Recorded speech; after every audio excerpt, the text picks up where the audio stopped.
kind of a gray, rainy day here, so I picked cloudy with a chance of meatballs.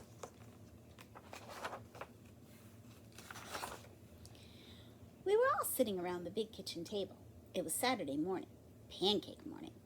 Mom was squeezing oranges for juice. Henry and I were betting on how many pancakes we could each eat, and Grandpa was doing the flipping. Seconds later, something flew through the air headed toward the kitchen, ceiling and landed right on Henry. After we realized that the flying object was only a pancake, we all laughed, even Grandpa. Breakfast continued quite uneventfully. All the other pancakes landed in the pan, and all of them were eaten, even the one that landed on Henry. That night, touched off by the pancake incident at breakfast, Grandpa told us the best tall tale bedtime story he'd ever told. Across an ocean, over lots of huge, bumpy mountains, across 3 hot deserts and 1 smaller ocean, there lay the tiny town of Chew and Swallow.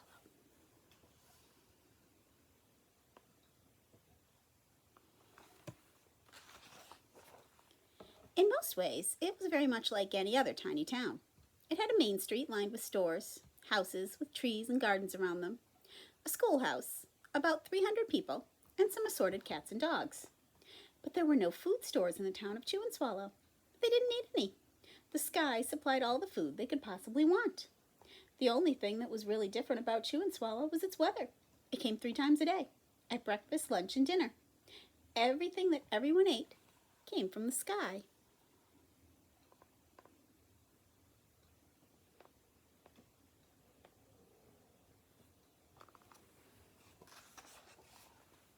Whatever the weather served, that was what they ate. But it never rained rain, it never snowed snow, and it never blew just wind. It rained things like soup and juice. It snowed mashed potatoes and green peas. And sometimes the wind blew in storms of hamburgers.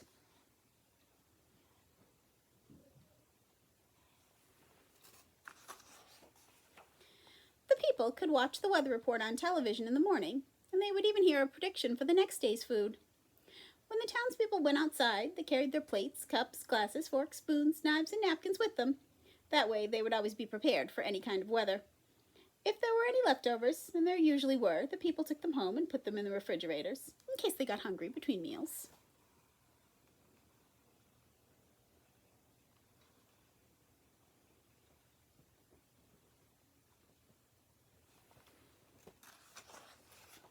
The menu varied. By the time they woke up in the morning, breakfast was coming down. After a brief shower of orange juice, low clouds of sunny-side-up eggs moved in, followed by pieces of toast. Butter and jelly sprinkled down for the toast, and most of the time it rained milk afterwards. For lunch one day, frankfurters, already in their rolls, blew in from the northwest at about 5 miles an hour. There were mustard clouds nearby. Then the wind shifted to the east and brought in baked beans. A drizzle of soda finished off the meal.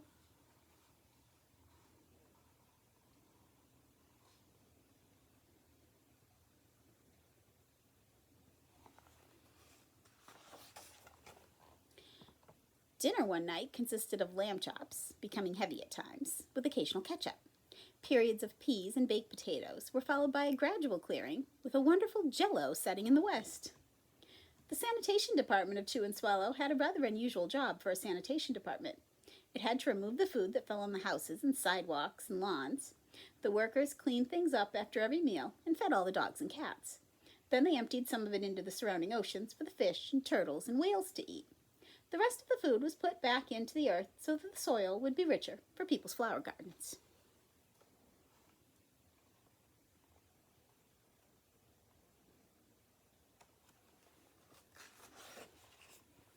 Life for the townspeople was delicious, until the weather took a turn for the worse. One day there was nothing but gorgonzola cheese all day long. The next day there was only broccoli, all overcooked. And the next day there were Brussels sprouts and peanut butter with mayonnaise. Another day there was a pea soup fog. No one could see where they were going, and they could barely find the rest of the meal that got stuck in the fog.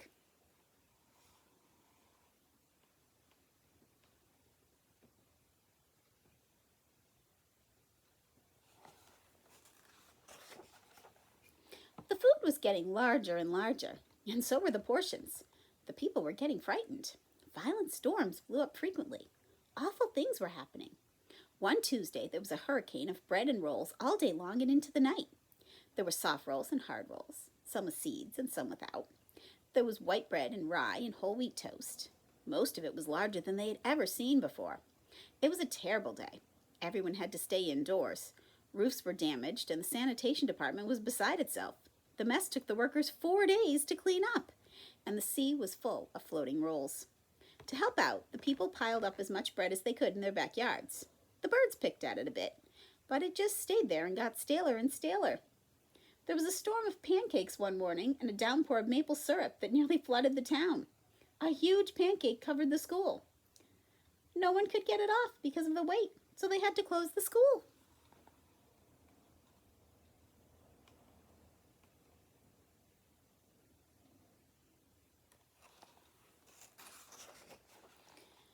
Lunch one day brought 15-inch drifts of cream cheese and jelly sandwiches. Everyone ate themselves sick, and the day ended with a stomachache. There was an awful salt and pepper wind accompanied by an even worse tomato tornado. People were sneezing themselves silly and running to avoid the tomatoes. The town was a mess. There were seeds and pulp everywhere.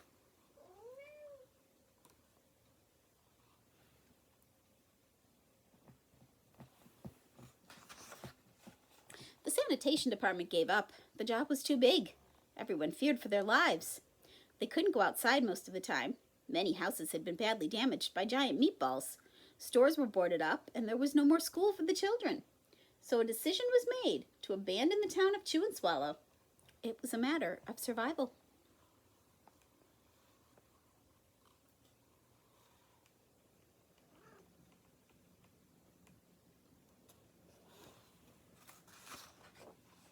The people glued together the giant pieces of stale bread, sandwich style, with peanut butter, took the absolute necessities with them, and set sail on their rafts for a new land.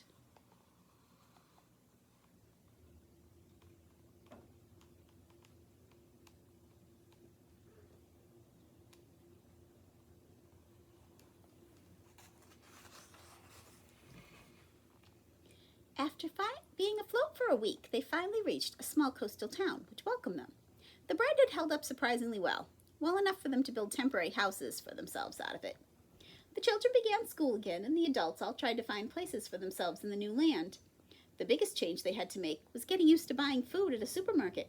They found it odd that the food was kept on shelves, packaged in boxes, cans, and bottles. Meat that had to be cooked was kept in large refrigerators. Nothing came down from the sky except rain and snow. The clouds above their heads were not made of fried eggs. No one ever got hit by a hamburger again. And nobody dared to go back to Chew and Swallow to find out what had happened to it. They were too afraid. Henry and I were awake until the very end of Grandpa's story. I remember his kiss goodnight.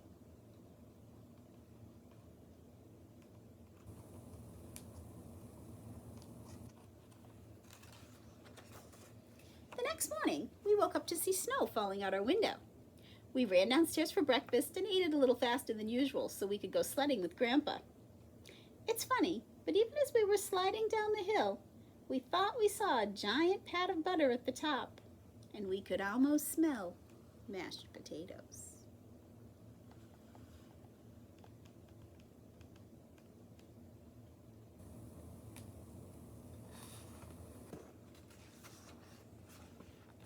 The end.